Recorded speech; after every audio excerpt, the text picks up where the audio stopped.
Ouais, t'as l'air à t'amuser pas mal. Oui. Ça, c'est pour faire suite aux autres épisodes qu'on parlait des fils hop, coquins. Et là, lui, j'ai vu, là, juste de l'œil de côté, il était comme complètement peinturé égal. Oui. On coupe la lumière sur toute la surface. OK, donc ça veut dire que la couche qui est mise sur le filtre va être égale. Et on a la même chose chez Coquin. Oui. Ça a l'air de quoi, comme quand on parle d'un complet? On aurait ça ici. OK. Ah oui, là, ça doit faire une différence. Fait que là, juste pour voir qu'est-ce que ça me donne, ça, c'est un 3 stops. 3 stops. Ça veut dire que présentement, tu vois, 1 centième F16, parce que un des problèmes, là, pourquoi que je voulais qu'on arrive à ça, c'est que j'ai vu tes belles photos. Tu sais, avec un beau filet blanc dans le ruisseau, depuis que je fais des photos, depuis qu'on se pratique là-dessus, j'ai pas ça. Je vais l'avoir, pourtant, j'étais à F16, sans ISO, il y a du soleil, mais pas tant que ça, puis j'étais à 1 60e. Fait que ça va régler bonne affaire, ça. Ça va t'aider à régler le problème. Ça va m'aider. Ça ne le réglera pas. Ça va m'aider. C'est le début, je dirais. Ah oui, là, ça attend une minute. Parce que chez Coquin, un dixième de seconde. Là, ça devient... Là, je pense qu'on va commencer à parler un peu.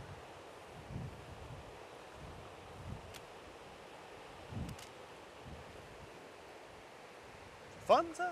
oui, Fait que là, je viens de couper de 3 stops ma lumière sans faire d'autres effets spéciaux que d'allonger mon temps. exact. On coupe sur toute la surface de la photo. OK. On ne fait qu'allonger le temps. Ça veut dire que là, l'importance vraiment d'avoir un bon déclencheur, de me mettre sur miroir levé, Oui. mirror up, pour empêcher d'avoir de la vibration et de pouvoir vraiment changer mon effet. Et là, si je regarde ça, l'eau, ça commence à être bien, bien intéressant. Ça veut dire que je pourrais aussi ajouter quand même notre dégradé si je trouve que la partie du blanc de l'eau est un petit peu trop délavée, mettons. Oui, je pourrais encore, ici, j'ai de la place à rajouter 2 autres filtres. Donc, OK. on pourrait aller rajouter un dégradé gris pour récupérer une partie de l'image. Vu que j'expose longtemps, y a-t-il du danger qu'à un moment donné, j'aie de la lumière parasite, quelque chose comme ça? Encore une Là, fois, j'ai vu que j'ai comme un petit rideau. Là. Ça vaut-tu la peine de le fermer dans oui, mon œilleton? surtout de la manière que tu es placé présentement. OK. Si on fait un temps de pause long, la lumière va rentrer par le viseur parce qu'on ne reste pas la tête collée à la caméra pendant tout le temps. Donc, on peut aller ici, fermer, barrer le viseur. OK. Ton boîtier en a un intégré. Oui. Dans les autres appareils qui n'en ont pas, la plupart vont venir avec un cache oculaire OK. Que tu vas glisser qu'on va par-dessus. glisser par-dessus. Là, il y a une affaire, je vais te surprendre, par exemple. Parce que là, moi, j'ai fait mes devoirs un petit peu. Et je me suis aperçu que dans mon appareil ici, j'ai le Live View. Oui, Parce que ce que je trouve embêtant, c'est que là, à chaque fois que je vais refaire ma combinaison, je vois rien. Il faut que j'enlève le fil, je refais ma composition, je rezoome, puis tout. Fait que là, quand je travaille avec le Live View, ce que je me suis aperçu, c'est que j'étais capable de voir mon image et, avec ma loupe, de faire ma composition, de regarder aussi mon temps d'exposition, de le changer par rapport à ce que je vois. Fait que, parce que là, plus tu m'emmènes des fils, je trouve ça le fun, mais à un moment donné, il faut faire attention à ça parce que c'est quand même assez dispendieux. Là. Fait que si à chaque fois je les enlève, j'ai tout le temps les risques de les faire tomber. Je travaille souvent, quand je fais de l'infrarouge, dans l'eau. L'eau à mi-jambe ou quelque chose comme ça. Fait que si je suis capable de m'éviter de le faire tomber, j'avais essayé ça avec la D3S, puis avec la D800, c'est génial. Avec le Live View, je suis capable de voir exactement ce que je fais. oui. C'est l'avantage, effectivement, de la visée directe avec l'écran. OK. Et là, tu as Coquin qui en font des comme ça, sauf que ce que j'ai peur, vu que c'est des longues expositions, qu'il y a de la lumière peut-être qui rentre. C'est ça. Il faut encore une fois, comme on a vu dans d'autres épisodes, cacher le porte-filtre ou de la lumière directe. Chez Coquin, ils vont avoir de 1 à 3 stops. OK. Donc, Si on peut vraiment varier doucement. Puis tout. Oui. Par contre, ce que j'ai remarqué, c'est que si je veux plus que 3 et que j'en rajoute un autre devant, on dégrade un peu plus la qualité de l'image. Comme j'ai dit, c'est des filtres en plastique, ça dégrade un peu plus. Donc, si je veux aller chercher plus que 3, on va laisser de côté le système de Coquin et on va aller chez BW. On va revenir sur nos filtres vissants et Coquin, c'est-à-dire BW, va faire leur filtre de densité neutre de 1 stop jusqu'à 10 stops. D'ailleurs, c'est ce que je t'ai amené. C'est noir, là. Ça, c'est comme quasiment opaque. 10 stops, c'est énorme. Fait que ça aussi, ça va être encore un bon test de Live View. À savoir, est-ce que mon Live View, lui, il est capable Et là, vous voyez, là, j'essaie de le mettre, je suis droitier, puis j'essaie de le mettre de la gauche, là. Puis si je ne fais pas attention, d'après moi, il risque de... Je vais mettre ma main en dessous, ça va être plus sécuritaire. Ah, voilà. Fait que là, si je suis capable, avec mon Live View, de tout faire ce que j'ai à faire, j'ai beaucoup moins de danger que ça tombe, puis que je pleure. Parce que c'est sûr que les hommes, on a le droit de pleurer, mais c'est pas nécessaire quand on fait de la photo tout le temps. Fait que là, je regarde dans mon viseur, et c'est là que je pense que la loupe aussi devient intéressante. Oui. Parce que ça me permet de ne pas avoir de lumière parasite alentour. C'est vraiment noir en tabac. Et là, ça veut dire que là, je suis présentement à 30 secondes. 30 secondes? Ouais. 30 secondes à plein soleil, là. J'ai hâte de voir ce que ça va me donner, ça. Là, j'ai pas à me préoccuper parce que mon œilleton est fermé, donc j'ai pas de lumière qui va en arrière. J'ai rien qui dépasse. Je pourrais me protéger comme ça. Est-ce que tu as débrayé ton autofocus?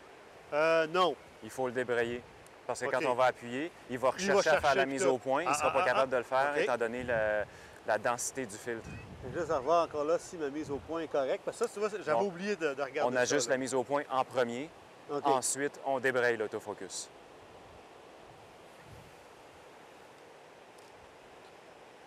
Et là, on a 30 secondes à parler. Et là, ça veut dire que c'est là qu'on vient dans le côté contemplatif de la photographie. On est beaucoup plus du côté créatif, effectivement. On va aller manipuler la scène qu'on voit, étant donné qu'on veut avoir un résultat où l'eau va vraiment filer dans notre image, mais on a beaucoup trop de lumière. C'est avec des filtres comme ça qu'on va réussir à interpréter notre scène. C'est-tu comme ça que j'ai vu des photos qui ont été faites parfois dans la ville qu'il n'y a personne? On dirait qu'il n'y a personne qui est là. Parce que si ça prend 30 secondes pour exposer, puis qu'on passe en avant, ça ne sera pas dans la photo. C'est pas enregistré. Exact. Magie. Presque. Presque de la magie. Ça veut dire que je suis capable, sans Photoshop encore ou autre chose, de faire disparaître des choses qui sont en mouvement. D'ailleurs, ce type d'effet-là ne se fait pas dans Photoshop. Non. Non, ben non. J'étire le temps d'exposition. Je ne peux pas le faire en post-traitement. C'est à la prise de vue. Ça veut dire que ça va être comme quand on voit des photos que l'eau est comme une mer d'huile, qu'il n'y a rien qui bouge tellement. Même si c'est de la vague, l'exposition est longue, puis tu vois pas ça. Exact. Et là, présentement, tu vois, on a quand même beaucoup de soleil. Ça veut dire que si je fais la même photo vers la fin de la journée, donc au lieu d'être à 30 secondes, je peux être à 3, 4, 5 minutes. Sans aucun problème. C'est bien intéressant. Donc, on peut avoir des effets de mouvement. Mais il faut aussi que je fasse attention si j'ai des feuilles, si j'ai d'autres choses comme ça, pour pas qu'il y ait ce mouvement-là là-dedans. C'est ça. Donc, on s'en sert principalement pour... Le résultat, ça va... On s'en sert principalement pour étirer le temps d'exposition. Oh, Daniel, tu vas tirer de moi.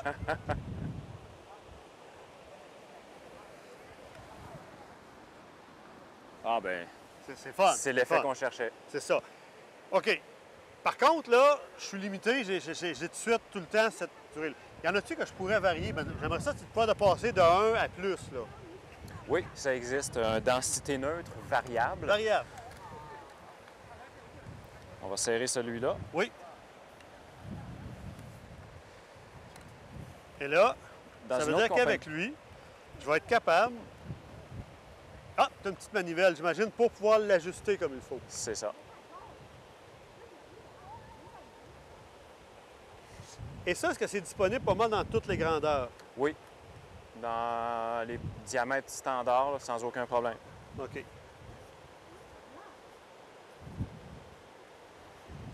que là, je peux facilement, en regardant mon effet comme ça ici, OK. Ça dit, si je vais dans le plus clair, je vais être complètement surrect. Je vais baisser mon temps. De là, tu vois, je peux passer d'un temps, tu vois, comme je te... 1/10 de seconde, parce que là, il est au minimum. Je le vois, il y a vraiment son chose. Et si après ça, je le mets plus, je vais le mettre, mettons, beaucoup plus foncé, bien là, je vais avoir à augmenter mon temps d'exposition pour avoir mon effet. Fait que ça, c'est vraiment, par contre, super flexible, là. Oui, et les densités neutres variables, habituellement, se retrouvent de 2 stops jusqu'à 8 stops. OK. Ça veut dire que mon effet de mouvement dans l'eau, je peux vraiment le faire comme je le veux, là, puis avoir mon show. Puis avec mon Live View, je suis capable aussi de trouver par rapport à ça ma durée d'exposition. Ou si j'étais tout simplement avec mon pose-mètre manuel. Tu vois, comme là, pour avoir quelque chose d'intéressant, j'étais à 13 secondes, 10 secondes à peu près. Donc, au lieu d'être comme tout à l'heure, juste pris avec ça, j'ai pas besoin de varier mon ouverture. Exact. On a vraiment un coffre d'outils plein, là. Avec tous ces filtres-là. On n'a pas besoin de tous les avoir, mais ça peut être intéressant. C'est l'avantage peut-être des fois de travailler à deux, faire de la photo à deux.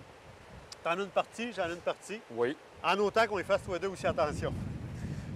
Oui, effectivement. Et l'avantage aussi de tous ces outils-là, c'est que ça nous permet de travailler beaucoup plus tranquillement. Donc, on soigne beaucoup plus à la prise de vue notre photo avant de déclencher. C'est sûr que si je fais une photo par 30 secondes, à la fin de ma journée, j'en aurai pas 2000 à regarder. C'est Je vais vrai. en avoir beaucoup moins. C'est vrai. Et c'est pour ça, ce qui va être intéressant aussi, je vais pouvoir, par rapport à ça, soigner ma composition, voir est-ce que mon niveau, est-ce que je suis de niveau pour voir mes photos. Je dis oui, c'est parfait. Et tu vois, comme là, présentement, pour réaliser cette série de photos avec ces fils de densité neutre-là, j'avais juste changé un petit peu mon point de vue pour voir, je trouvais qu'ici, j'avais des feuilles, donc j'ai changé. Sinon, bien, je me replace normal maintenant et j'ai un point de vue qui va être quand même pas mal différent. Ça vaut la peine, ça aussi. C'est des choses que parfois on oublie. Un trépied, c'est pas juste à hauteur des yeux qu'on peut le mettre. Hein? On peut le mettre beaucoup plus bas. Beaucoup plus bas. On a travaillé avec un trépied Manfrotto 0,55. La tête, c'était laquelle, celle-là? C'est une 0,54 en magnésium. OK. Plus léger, bien, on a emmené un Gizzo. Donc, en fin de compte, on est resté avec celui-là parce qu'on trouvait qu'elle allait bien. Oui. C'est sûr que lorsqu'on a beaucoup de matériel à transporter, des longs objectifs, avoir un trépied léger est un gros avantage, mais en autant qu'il soit solide. Très solide. Un trépied léger qui n'est pas solide, ça ne donne rien. Surtout lorsque je fais des expositions à partir d'un 15e de seconde et plus. C'est ça. Et ça se peut-tu que souvent le temps critique, c'est pas mal un 15e, un quart? Parce que si c'est très long, même si je n'ai pas le miroir relevé, l'effet de vibration ne paraîtra pas. Va disparaître, effectivement. Parce que l'exposition est tellement longue. Si l'eau, le mouvement dans l'eau ne paraît pas, dans la caméra, ne paraîtra pas beaucoup. Exact. Un quart de seconde, un 15e, un 10e, là, c'est plus délicat. Par contre, une situation comme aujourd'hui où on se retrouve avec du vent, si on a le trépied levé, ce qui est pratique sur la plupart des trépieds, On peut mettre un crochet. on peut avoir un crochet. Ici, de toute façon, tu as une place pour accrocher quelque Oui, chose sur c'est vrai. le côté du trépied. Mon sac à dos, on a souvent des petites choses pour mettre de la tension. Donc, je pourrais mettre une tension là-dessus, m'assurer qu'il n'y a rien qui C'est bouge. ça, qu'il n'y a rien qui bouge. Un sac avec du poids ou des choses comme ça. Nous, on a utilisé ici, pour nos réflecteurs, on a des gros sacs pesants. Bien, c'est la même chose qu'on peut faire. On se fait stabiliser, prendre le temps de penser à ce qu'on veut faire comme photo, C'est ça. la visualiser. Et j'ai déjà vu des photos de longue exposition en noir et blanc, et c'est vraiment beau. C'est Ouais. même beau, beau, beau. Là. Il y a des choses à faire. Fait que ce que je vous incite à faire, c'est expérimenter. Essayer des choses. Moi, je suis entré avec Daniel, c'est le fun. Je m'en viens meilleur photographe. Je commence à sortir dehors, dans la nature, puis là, je me cache pas quand je vois un écureuil ou quelque chose comme ça. J'ai le goût de voir ce qu'il y en a. La nature est belle. Il faut être contemplatif, il faut en profiter. Ouais. Merci, Daniel. C'était super. Ça fait Fait plaisir, que François. là, moi, je me tiens plus. Je vais aller faire de la photo. Allez, On y va. lâche-toi là. Bye! On s'en va faire de la Bye. photo.